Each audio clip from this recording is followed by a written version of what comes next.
الحمد لله رب العالمين، والصلاة والسلام على رسوله أمين نبينا محمد وعلى آله وصحبه أجمعين. قال المصنف رحمه الله: باب من الشرك النذر لغير الله. وقول الله تعالى: يوفون بالنذر.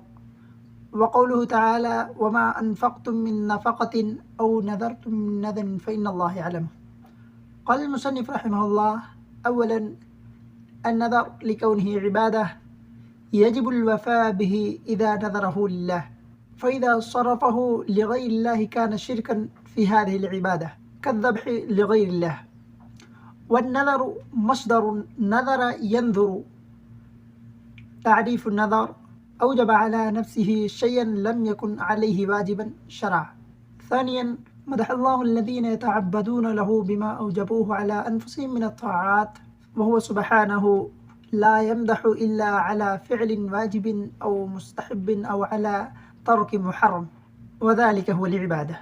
فمن فعل ذلك لغير الله متقربا إليه فقد أشرك. ثالثا، يخبر الله تعالى أن من أنفقناه من نفقة أو نذرناه من نذر متقربين إليه أنه يعلمه ويجازينا عليه، فدل ذلك على أنه عبادة. فالنذور من عبادة القبور ليشفعوا لهم شرك لأنه عبادة لهم، فإنه معلوم بالضرورة أن من صرف شيئا لغير الله فقد أشرك. والنذر لغير الله إشراك مع الله كالذبح لغير الله. وقال الفقهاء: 5 لغير الله شرك: الركوع والسجود والنذر والذبح واليمين. والحاصل أن النذر لغير الله فجور، فمن أين تحصل لهم الأجور؟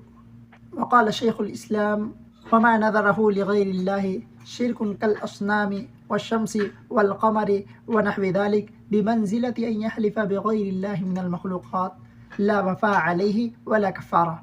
وكذلك الناذر للمخلوق ليس عليه وفاء، فإن كلاهما شرك، بل عليه أن يستغفر الله ويقول ما أمر به النبي صلى الله عليه وسلم: من حلف وقال في حلفه واللات والعزى فليقل لا إله إلا الله.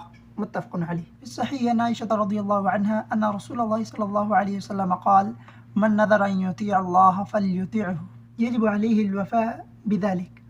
النذر الذي نذره خالصا لله فصار عبادة.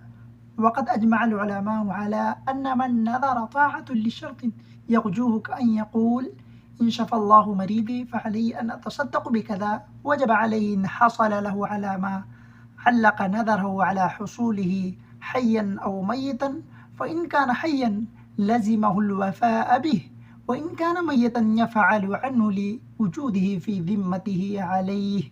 ومن نذر أن يعصي الله فلا يعصيه، أي لا يوفي به لأنه نذر معصية. وأجمع العلماء على أنه لا يجوز الوفاء بنذر المعصية. وقال الحافظ: اتفقوا على تحريم النذر في المعصية، واختلفوا هل ينعقد موجبا للكفارة أو لا. ولمسلم عن عقبة مرفوعا: كفارة النذر إن لم يسم كفارة يمين. وقد يستدل بحديث الباب على صحة النذر المباح كما هو مذهب أحمد وغيره. ويؤيد حديث امرأة التي قالت: نذرت أن أضرب على رأسك بالدف فقال: أوفي بنذري، رواه أحمد وغيره. وأما النذر اللجاج والغضب وهو تعليقه بالشرط يعقد المنع منه أو الحمل عليه أو التصديق أو التكذيب، فيخير فعله وكفارة اليمين. وقال الشيخ: موجب الحلف بالنذر اللجاج والغضب عند الحنث وهو التخيير بين التكفير وبين فعل المندوب، وأكثر أهل العلم على أنه يجزئه كفارة يمين، وهو قول فقهاء الحديث. وإن نذر مكروها كالطلاق استحب أن يكفر ولا